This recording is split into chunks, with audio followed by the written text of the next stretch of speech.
Hello friends, welcome to my YouTube classes. आज हम पढ़ेंगे आवर्त सारणी। इसमें बताया गया है कि तत्वों के व्यवस्थित वर्गीकरण से बनाई गई सारणी को आवर्त सारणी कहते हैं।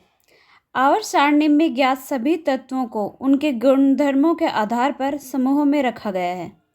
तत्वों का वर्गीकरण परमाणु के इलेक्ट्रॉनिक विन्यास पर ही आधारित है। इस अध्याय में हम आवर्त सारणी का ऐतिहासिक विकास एवं आधुनिक आवर्त नियम का अध्ययन करेंगे। साथ ही इस अध्याय में तत्वों के विभिन्न आवर्ती गुण जैसे कि परमाणुीय त्रिज्या, आयनन एंथैल्पी, इलेक्ट्रॉन लब्धि एंथैल्पी तथा विद्युत ऋणात्मकता का भी अध्ययन करेंगे। इसमें वर्गीकरण की जो आवश्यकता है उसके बारे में हम पढ़ते हैं। जैसे कि हमें यह अच्छी तरह से मालूम हो जाना चाहिए कि तत्व सभी प्रकार के पदार्थों की मूल इकाई है। सन 1800 तक केवल 31 तत्व ज्ञात थे और सन 1865 तक 63 तत्वों की जानकारी हो चुकी थी। आजकल हमें 118 तत्वों के बारे में पता चल चुका है। यानी कि आवर्त सारणी में अभी तक क्या है कि 118 तत्वों के बारे में हमें पता चल चुका है। सभी तत्वों और उनके यौगिकों के रसायन का अध्ययन अलग अलग करना बहुत ही कठिन है। तत्व व उनके यौगिकों का अध्ययन सरल बनाने के लिए तत्वों के वर्गीकरण की आवश्यकता महसूस हुई। वर्गीकरण का अर्थ है कि जो तत्व रासायनिक भौतिक गुणों में समान हो उन्हें एक ही स्थान पर अर्थात एक ही समूह में रखा जाए, जिससे हम उनका क्रमबद्ध अध्ययन कर सकें और भविष्य में खोजे जाने वाले तत्वों के अध्ययन में भी मदद मिल सके। यही तत्वों के वर्गीकरण का प्रमुख उद्देश्य था। इस वर्गीकरण को दूर करने के लिए समय समय पर विभिन्न वैज्ञानिकों ने तत्वों को एक सरल रूप में तथा क्रमबद्ध करने के प्रयास हुए। आवर्त सारणी की उत्पत्ति है, इसमें के बारे में हम पढ़ते हैं। इसमें सबसे पहले वर्गीकरण तत्वों के धात्विक व अधात्विक गुणों के आधार पर किया गया। बाद में परमाणु भार के आधार पर तत्वों का वर्गीकरण डोबेराइनर, न्यूलैंड, लोथर मेयर और मेंडलीव ने किया। तत्वों का वर्गीकरण समूहों में और आवर्तीता नियम एवं आवर्त सारणी का विकास वैज्ञानिकों द्वारा अनेक अवलोकनों तथा प्रयोगों का परिणाम है। इसमें सबसे पहले जो आवर्त सारणी के बारे में बताया था वो थे डोबेराइनर। डोबेराइनर ने त्रिक नियम दिया। इसमें सन 1829 में डोबेराइनर ने समान गुणधर्म वाले तत्वों को 3-3 समूह में विभाजित किया और उसके बारे में बताया। तत्वों के समूह त्रिक में व्यवस्थित करने का प्रयत्न किया। वह कुछ ही त्रिक बना पाया। त्रिक की उपस्थिति मध्य वाले तत्व का परमाणु भार सिरे वाले तत्वों के परमाणु भार का माध्य था। इस प्रकार के कुछ त्रिक निम्न हैं। जैसे इसमें दिया गया है कि जैसे लिथियम, सोडियम और पोटेशियम है। इनका परमाणु क्रमांक अगर देखें तो लिथियम 7 नंबर पे, इसका जो परमाणु भार है वो होता है 7। सोडियम होता है, इसका होता है 23 और पोटेशियम है, इसका होता है 39। अब इन तीनों में क्या किया कि यानी कि बाहर के दोनों यानी कि लिथियम और पोटेशियम, इन दोनों का परमाणु भार लिया और उसमें 2 से इसको डिवाइड किया। तो परमाणु भार में क्या हुआ, 7 और 39 को मतलब ऐड किया और उसमें 2 से डिवाइड किया तो 23 आया। और 23 है वो सोडियम का परमाणु भार है। यानी कि 2 तत्वों को जोड़ के और 2 से डिवाइड करेंगे तो बीच वाले तत्व का क्या है कि परमाणु भार ज्ञात हो जाएगा, या जैसे सोडियम का निकल गया। इसी प्रकार इन्होंने कैल्शियम, स्ट्रोंशियम और बेरिलियम इनका किया। इस प्रकार इन्होंने क्लोरीन, ब्रोमीन और आयोडीन का किया। तो इन्होंने ये त्रिक नियम कुछ ही एलिमेंट्स के बारे में इन्होंने बताया। फिर इनके बाद में आए न्यूलैंड ने एक अष्टक नियम दिया। इसमें अष्टक नियम है ये जैसे साउंड गीत होता है सा रे गा मा पा धा नि सा, तो उसी के आधार पर यानी कि जैसे सा रे गा मा पा धा नि सा, यानी कि 7 तो तत्व हैं वो तो आ गए, उसके बाद में जो 8वां जो परमाणु आएगा वो पहले से उसके क्या होंगे, उनके जो कैरेक्टर हैं वो मैच करेंगे। उसके बारे में इसने बताया है। यानी कि हम इसको चलो देखते हैं कि सभी तत्वों को उनके परमाणु भार के बढ़ते हुए क्रम में व्यवस्थित करें तो प्रत्येक आवर्त 8वें तत्व के गुण हैं वो पहले तत्व के गुणों से समान होते हैं। जैसे संगीत का पहला और 8वां स्वर समान है, उसी प्रकार से पहला और 8वां जो परमाणु हैं उनके गुण भी यानी कैरेक्टर भी सेम होंगे। उस समय तक अक्रिय गैसों की खोज नहीं हुई थी। अक्रिय गैसों की खोज नहीं हुई तो इन्होंने ये 8 यानी कि अष्टक नियम दिया। इस आधार पर इन सभी तत्वों को वर्गीकरण ये नहीं कर पाए क्योंकि उस टाइम तक जितना था उसी के बारे में बता पाए, आगे के बारे में नहीं बता पाए। जैसे इसमें इन्होंने बताया कि जैसे एग्जाम्पल के तौर पे हम देखें तो जैसे lithium, beryllium, boron, carbon, nitrogen, oxygen, fluorine, यहाँ तक ये 7 आ गए। फिर 8वां आया सोडियम। तो सोडियम के जो कैरेक्टर हैं, गुण हैं, वो लिथियम से मैच कर रहे हैं, यानी कि इनकी सिमिलरिटी है। तो यानी कि ये अष्टक नियम इन्होंने दिया है। तो इन्होंने यही बताया कि 7 के बाद में जो 8वां जो परमाणु आएगा वो पहले से उसके कैरेक्टर हैं वो मैच करेंगे। लेकिन इसके बारे में ये कंप्लीटली नहीं बता पाया। तो इसके बाद में आए लोथर मेयर। लोथर मेयर को परमाणुवीय आयतन वक्र दिया इन्होंने। तो लोथर मेयर ने तत्वों के परमाणु भार और परमाणु आयतन, जैसे कि ठोस अवस्था में परमाणु भार यानी कि घनत्व के मध्य ग्राफ खींचा इन्होंने। इस नियम के अनुसार तत्वों के गुणधर्म उनके परमाणुवीय आयतनों की आवर्ती फलन होते हैं। ग्राफ में समान गुणधर्म वाले तत्वों के समान स्थिति प्राप्त की। प्रबल विद्युत धनी तत्व यानी कि फर्स्ट ए ग्रुप है, जैसे लिथियम, सोडियम, पोटेशियम, इनके बारे में बताया इन्होंने। इसमें इन्होंने शिखर पर स्थान प्राप्त किया। जैसे कि फिर सेकंड ए ग्रुप है, उसमें इन्होंने कम विद्युत धनी तत्वों जैसे कि बेरिलियम, मैग्नीशियम, कैल्शियम, इनके बारे में इन्होंने बताया और एक अवरोही भाग के मध्य पर स्थान प्राप्त किया। फिर इन्होंने हीलियम के अतिरिक्त अन्य अक्रिय गैसों के आरोही भाग पर स्थान किया। हैलोजन में भी इन्होंने एक ग्राफ आरोही भाग पर अक्रिय गैसों से पूर्व स्थान प्राप्त किया और संक्रमण तत्वों को न्यूनतम स्थान मिला। इस प्रकार इन्होंने लोथर मेयर ने अपना बारे बताया इसके बारे में। लेकिन आज की जो आवर्त सारणी है यानी कि पीरियोडिक टेबल है, जो ये मेंडलीव ने इसके बारे में बताया। मेंडलीव ने इसमें क्या बताया कि मेंडलीव ने तत्वों के रासायनिक गुणों को उनके परमाणु भार से संबंधित क्रिया और उनकी एक नियम दिया जिसे मेंडलीव का आवर्त नियम कहते हैं। इस नियम के अनुसार तत्वों के गुण जैसे कि भौतिक और रासायनिक उनके परमाणु भारों के आवर्ती फलन होते हैं। मेंडलीव ने भौतिक व रासायनिक गुणों की समानता के आधार पर समस्त तत्वों को बढ़ते परमाणु भार के रूप में व्यवस्थित किया। तत्वों की इस सारणी में मेंडलीव आवर्त सारणी कहा जाता है। अब मेंडलीव की जो आवर्त सारणी है उसके बारे में हम पढ़ेंगे। इनकी जो आवर्त सारणी है उनकी निम्नलिखित विशेषताएं हैं। मेंडलीव की मूल आवर्त सारणी में 8 वर्ग हैं। उस समय तक अक्रिय तथा उत्कृष्ट गैसें हैं वो ज्ञात नहीं हुई थी। इन वर्गों को 2 उपवर्गों में यानी कि ए और बी में विभाजित किया गया है। अतः मेंडलीव की आवर्त सारणी के वर्तमान स्वरूप में 9 वर्ग हैं तथा 9वां वर्ग शून्य वर्ग कहलाता है। मेंडलीव की आवर्त सारणी में 8 वर्ग हैं, यानी कि इसमें 8 वर्ग हैं। इन्हें क्रमशः रोमन संख्या के अंदर दिखाया गया है, जैसे 1 2 3 4 ऐसे करके शून्य द्वारा दर्शाया है। 1 से 7 तक के जो प्रत्येक वर्ग को 2 उपवर्गों यानी कि ए और बी में विभाजित किया गया है। वर्ग 8 है, उसमें कुल 9 तत्व है जो कि 3 के समूह में हैं।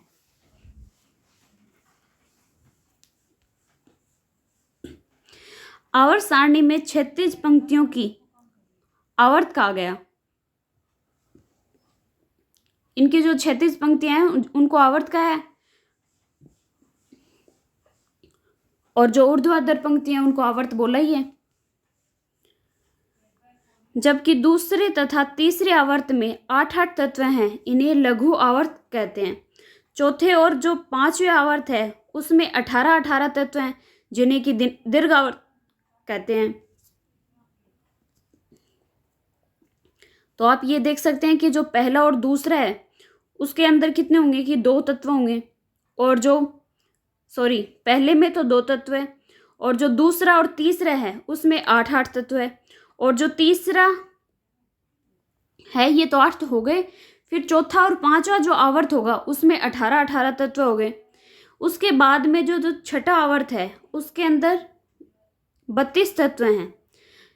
ये जो 32 तत्व हैं इसमें दीर्घ आवर्त कहा जाता है इसको, क्योंकि इसमें 32 परमाणु या एलिमेंट आ गए हैं। यद्यपि सारणी में इस आवर्त में 18 तत्व ही नजर आ रहे हैं, लेकिन लेंथेनॉइड्स श्रेणी में 14 तत्व भी शामिल हैं इसमें। फिर अगर हम 7वें आवर्त की बात करें तो 7वां आवर्त है, इसमें भविष्य में खोजे जाने वाले तत्वों के लिए भी कई स्थान रिक्त हैं। मेंडलीव ने उस समय अज्ञात तत्वों के लिए रिक्त स्थान छोड़ते हुए उनके गुणों तक की भविष्यवाणी कर दी थी। इससे नए तत्वों की खोज में बहुत सहायता मिली। इस सारणी की सहायता से तत्वों के गुणों का अध्ययन किया जा सकता है। फिर जो मेंडलीव आवर्त सारणी है इसके अंदर कुछ कमी भी थी, यानी कि इनके कुछ दोष थे, तो हम इनके दोष के बारे में पढ़ेंगे। मेंडलीव की आवर्त सारणी में 3 स्थानों पर परमाणु भार के आरोही क्रम का पालन नहीं हुआ है, जैसे कि आर्गन, इसमें इसका परमाणु भार है वो 39.94 है। फिर पोटेशियम है, इसका जो एटॉमिक वेट है वो 58.69 हो गया, 39.10 हो गया। फिर है कोबाल्ट का जो एटॉमिक वेट है वो 58.94 हो गया। फिर निकल है, इसका 58.69, और जो टेलुरियम है इसके अंदर 127.60, और आयोडीन है, इसका जो एटॉमिक वेट यानी कि परमाणु भार है वो 126.90 हो गया। यानी कि इन्होंने इसके बारे में बताया जरूर, आरोही क्रम में बताया, लेकिन वो क्या हो रहा है, इसका पालन नहीं हो रहा है। फिर दूसरी इनकी कमी थी वो थी समस्थानिकों की स्थिति। समस्थानिकों के परमाणु भार भिन्न भिन्न होने पर भी उन्हें एक ही स्थान पर रखा गया है, यानी कि जो उनका परमाणु भार यानी कि एटॉमिक वेट है वो डिफरेंट है, लेकिन फिर भी उनको एक ही स्थान पर रखा गया है, तो ये उनकी सेकंड कमी है। फिर थर्ड इन्होंने बताया कि हाइड्रोजन की स्थिति। मेंडलीव ने गुणों के आधार पर हाइड्रोजन को क्षार धातु यानी कि 1A वर्ग व हेलोजन 7A दोनों उपवर्गों के स्थान दिया गया, जो कि असंगत है। इसी प्रकार इनकी जो फोर्थ कमी है वह है असमान गुण वाले तत्वों का एक ही वर्ग में रखना, यानी कि सर्वाधिक सक्रिय धातु है, क्षार धातु है, वो 1A वर्ग में रख दी, और जो सर्वाधिक निष्क्रिय धातु है तो 1B ग्रुप में रख दी, और दोनों को एक ही वर्ग में रखा गया है। यानी कि जो सबसे ज़्यादा सक्रिय धातु है यानी एक्टिव मेटल है वो भी, और जो सबसे ज़्यादा इनएक्टिव मेटल है उसको 1B में यानी एक ही वर्ग में रखा है, तो ये भी इनकी कमी थी। फिर फिफ्थ इनकी जो कमी है वो क्या है कि समान गुणधर्म वाले तत्वों को भिन्न भिन्न वर्ग में रखना, जैसे कि कॉपर और मरकरी और गोल्ड व प्लेटिनम, इनकी गुणों में काफ़ी समानता है, फिर भी क्या है कि इनको पृथक पृथक वर्ग में रखा गया है, तो ये भी इनकी कमी थी। फिर है लेंथेनॉइड्स व एक्टिनॉइड की स्थिति। लेंथेनॉइड्स व एक्टिनॉइड्स को आवर्त सारणी में कोई उपयुक्त स्थान नहीं दिया गया। इनको अलग ही आवर्त सारणी को अगर देखें तो इनको अलग ही नीचे इनके बारे में बताया गया, लेकिन इनको एक जो इनका स्पेसिफिक स्थान है वो नहीं मिला, तो ये इनकी कमी थी। फिर इसके अलावा क्या है कि आवर्तिता का कारण स्पष्ट नहीं कर पाए, तो ये भी इनकी कमी थी मेंडलीव की। तो इन कमियों के बारे में बता दिया गया है। अब इसके अलावा मेंडलीव के संबंध में कुछ रोचक तथ्य भी दिए गए हैं जिनके बारे में हम देखेंगे।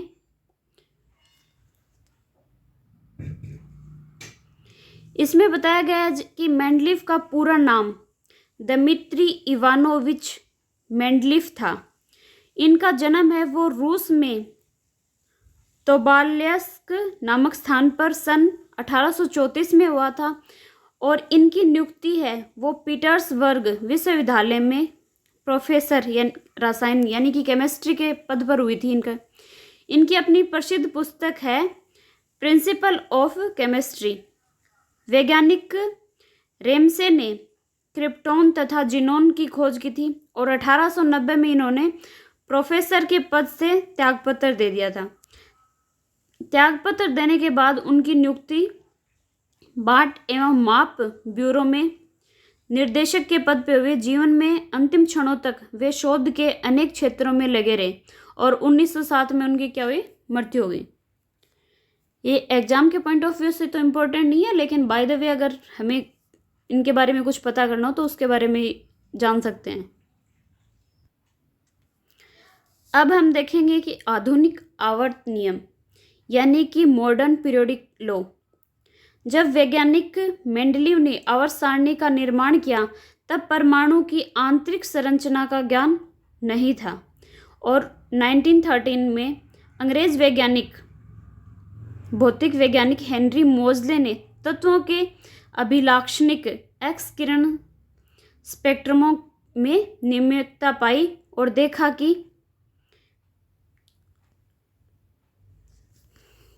√V यानी कि x माइनस किरण की आवृत्ति है और परमाणु क्रमांक Z के मध्य वक्र आलेखित करने पर एक सरल रेखा प्राप्त होती है। जैसे इसमें नीचे दे रखा है, जैसे इसका जो परमाणु द्रव्यमान तथा √V के आलेख में सरल रेखा प्राप्त नहीं होती है। इसके जो प्रायोगिक आधार है उसका जो सूत्र है वो हो गया √V = A इंटू में Z - B।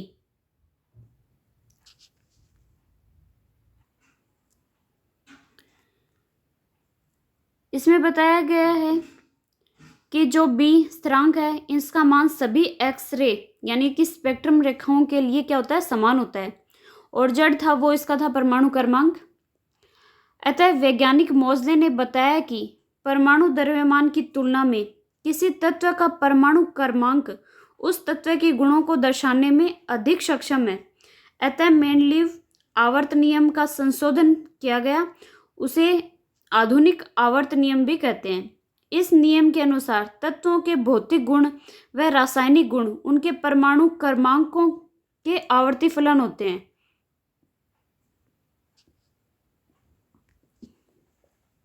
मोजले इन्होंने आधुनिक आवर्त नियम दिया। इस नियम के अनुसार तत्वों के गुण उनके परमाणु क्रमांकों के आवर्ती फलन है, अर्थात यदि तत्वों को बढ़ते हुए परमाणु क्रमांकों के क्रम में रखें तो एक निश्चित अंतराल के बाद समान गुणधर्मी तत्वों के पुनरावृत्ति होती है। अतः आधुनिक आवर्त सारणी परमाणु क्रमांक पर निर्भर करती है।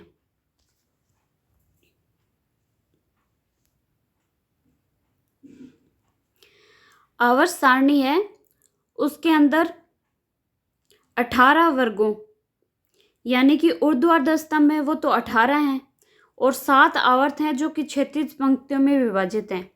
अब हम इनके पीरियड्स यानी कि आवर्त के बारे में देखें तो इसमें जो प्रथम, द्वितीय व तृतीय आवर्त को लघु आवर्त कहते हैं। इसमें इनको में क्रम से क्या है कि 2, 8, 8 तत्व हैं। फिर चौथे, पांचवें और छठा जो आवर्त है इसको हम दीर्घ आवर्त कहते हैं, यानी कि स्टार्टिंग के 3 हैं वो तो लघु आवर्त हो गए और जो आगे के 4th, 5th, 6th जो आवर्त हैं वो उनको हम दीर्घ आवर्त कहते हैं। और इसमें क्रमबद्ध क्या होता है कि इलेक्ट्रॉन्स कैसे होंगे, 18, 18 और 32 तत्व होते हैं। आवर्त सारणी को अपूर्ण दीर्घ आवर्त कहते हैं। इसमें 29 तत्व परमाणु क्रमांक 115 तक भरे हुए हैं। यद्यपि परमाणु क्रमांक 106 से 115 वाले तत्वों का विस्तृत अध्ययन नहीं हुआ है। फिर इसमें डी पोर्शन दिया गया है कि जैसे आवर्त में तत्वों का वितरण निम्न प्रकार से है। जैसे हमने अभी पढ़ा है कि जो 7 आवर्त हैं उसके बारे में हम डिस्कस करें तो जो फर्स्ट आवर्त था उसमें 2 तत्व हैं, यानी 2 कौन कौन से हो गए, एक तो हाइड्रोजन है और एक हीलियम हो गया। आवर्त, फर्स्ट आवर्त में। फिर सेकंड आवर्त है, उसके अंदर 8 तत्व हैं, यानी कि लिथियम से लेके नियोन तक 8 तत्व हो गए।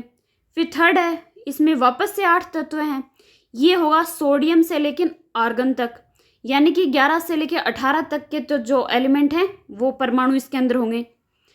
फिर अगर हम फोर्थ आवर्त देखें तो जैसे फोर्थ में और फिफ्थ में आपको बताया कि 18 एलिमेंट्स होते हैं, तो फोर्थ में 18 एलिमेंट हुए, ये पोटेशियम से लेके क्रोमियम तक है। इसके अंदर 10 तो संक्रमण तत्व है, यानी कि स्कैंडियम से जिंक तक। अब अगर हम देखें कि 10 तत्व कौन कौन से हुए, तो जैसे scandium, titanium, vanadium, chromium, manganese, ferrous, cobalt, निकल, कॉपर, जिंक, ये 10 जो एलिमेंट हैं, ये जो संक्रमण तत्व हैं। अब इसके अंदर 8 हैं वो सामान्य तत्व हैं, जो रुबीडियम के बारे में बताया गया है, ये 4 और दे रखे हैं, तो आप देखो ये सामान्य तत्व हुए। फिर अगर हम सिक्स्थ आवर्त में देखें तो इसमें सिक्स्थ और सेवन्थ में जैसे 32 के बारे में बताया था, जैसे पहले सिक्स्थ में 32 तत्व हैं, ये 32 तत्व हैं सीजियम से ऋणियम तक। इसमें 10 संक्रमण तत्व हो गए, और जो 14 हैं वो अंतः संक्रमण तत्व हैं, और जो 8 सामान्य तत्व भी हैं इसके अंदर, इसके बारे में बताया गया, रखा गया इनको। फिर अगर हम सेवन्थ आवर्त में अगर देखें तो 28 तत्व हैं, इनके बारे में बताया गया है, और 10 संक्रमण तत्व हैं इनमें, और 14 एक्टिनोइड श्रेणी के तत्व हैं, और 4 हैं वो सामान्य तत्व हैं। ये तो हमने आवर्त के बारे में यानी कि ग्रुप्स के बारे में पढ़ लिया है। अब हम देखेंगे वर्ग यानी कि पीरियड्स के बारे में। आवर्त यानी कि पीरियड्स के बारे में पढ़ लिया है, अब वर्ग यानी कि ग्रुप के बारे में देखेंगे। अब ग्रुप की बात करें तो सारणी में क्या होता है कि जो 18 ऊर्ध्वाधर स्तंभ हैं जिनको वर्ग कहते हैं, 7 तो थे वो क्षैतिज थे, वो तो क्या थे, आवर्त थे यानी कि पीरियड, लेकिन जो 18 ऊर्ध्वाधर स्तंभ हैं इनको हम वर्ग यानी कि ग्रुप कहेंगे। इनको हमने डिवाइडेशन इनका किस हिसाब से कर रखा है, जैसे कि इसमें जो 7 वर्ग या स्तंभ है वो तो ए नाम से रखा गया है, जैसे 1A, 2A, 3A, 4A, 5A, 6A, 7A, इनके बारे में दिखा दिया। और 7 जो वर्ग हैं वो बी में रखा गया है, जैसे 1B, 2B, 3B, 4B, 5B, 6B, 7B और 8B, इसके बारे में बता दिया गया है। जो 8वां वर्ग है उसके अंदर 3 वर्ग होते हैं स्तंभ के रूप में। इसके अंदर जैसे शून्य वर्ग है, इस शून्य वर्ग के अंदर 1 वर्ग होता है यानी स्तंभ के रूप में। और सारणी में अगर हम देखें तो जो सबसे राइट साइड में होगी वो शून्य वर्ग हो गया। और वैसे कुल कितने, हमने अभी बात की थी कि कितने स्तंभ होते हैं, टोटल तो 18 होंगे। फिर अगर हम देखें कि दीर्घ आवर्त सारणी में कुछ दोष भी होते हैं, अब इनमें क्या क्या दोष हैं उनके बारे में पढ़ें। तो इसमें भी हाइड्रोजन की स्थिति है वो स्पष्ट नहीं है, और मेंडलीव की आवर्त सारणी के समान लेंथेनॉइड और एक्टिनॉइड को दीर्घ आवर्त सारणी के मुख्य भाग में समायोजित करना संभव नहीं है। यानी कि जो मुख्य आवर्त सारणी है उसके अंदर लेंथेनॉइड एक्टिनॉइड्स को नहीं रखा गया है, इनको अलग से नीचे बताया गया है, तो इनका एक स्पेसिफिक स्थान नहीं है, तो इसलिए बताया गया है कि ये इनकी कमी है। फिर लगभग समान रासायनिक गुणों वाले तत्वों को पृथक पृथक वर्गों में रखा गया है, जैसे बेरिलियम को लेड और कॉपर और मरकरी, ये हैं तो इनको एक अलग अलग रखा गया है, इनके जबकि जो गुण हैं यानी कैरेक्टर हैं वो समान हैं। फिर मेंडलीव की आवर्त सारणी में यानी कि मेंडलीव की सारणी है उसमें ए और बी उपवर्गों तथा 8 और 0 वर्ग व आधुनिक स्वरूप सारणी 1 से 18 वर्गों में दोनों को ही चित्र में प्रदर्शित नहीं किया गया है। अब जो 100 से अधिक परमाणु क्रमांक वाले तत्वों के जो नामकरण है वो देखो। सामान्य नए तत्वों के नामकरण उन तत्वों के शोधकर्ताओं के नाम पर किए जाते थे। वह प्रतिपादित नाम का समर्थन IUPAC द्वारा कर दिया जाता था। लेकिन कुछ तत्वों के नाम हैं वो विवादित हैं। जैसे उदाहरण के तौर पर देखें तो अमेरिका की रूसी दोनों ही देशों में वैज्ञानिकों के 104 परमाणु क्रमांक वाले तत्व की खोज का दावा किया। अमेरिका वैज्ञानिकों ने इसे रदरफोर्डियम व रूसी वैज्ञानिकों ने इसे कुर्शाटोवियम नाम दिया। इस प्रकार की कठिनाइयों को दूर करने के लिए IUPAC ने सुझाव दिया कि जब तक तत्व की खोज अच्छी तरह से न हो जाए और नाम का समर्थन न हो तो उस तत्व को 0 एवं 1 से 9 तक की संख्याओं के लिए संख्यात्मक मूल का प्रयोग करते हुए उनके नामों को परमाणु क्रमांक के आधार पर सीधे दिया जाए। जैसे इसमें परमाणु क्रमांक अंक दिया गया, जैसे 0 है तो 0 को तो नील बोल दिया, ठीक है। और जैसे 1 है तो अन, 2, जैसे 1 2 3 4 9 तक अगर ये दे रखे हैं तो इनको क्या बोलेंगे, जैसे नील 0, अन है तो 1, फिर बाई है तो 2 हो गया, ट्राई है तो 3, क्वाड है तो 4, पेंट है तो 5, और हेक्स है तो 6, और सेप्ट है तो 7, ऑक्ट है तो 8, और एन है तो 9 हो गया। इनके बारे में बताया गया है।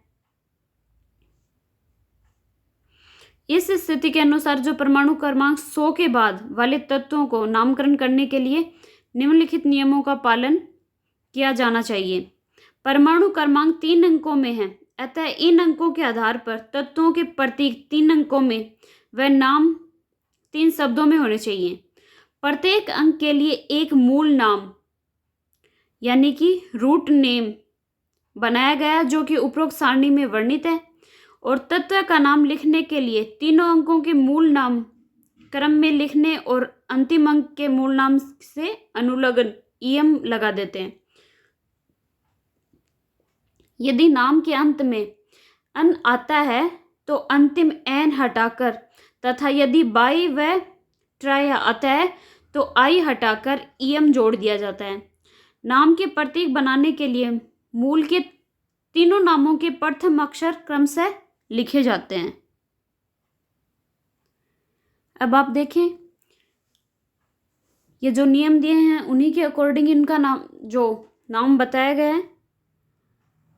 आज आप इनके बारे में पढ़ें, कल हम नेक्स्ट आगे और देखेंगे।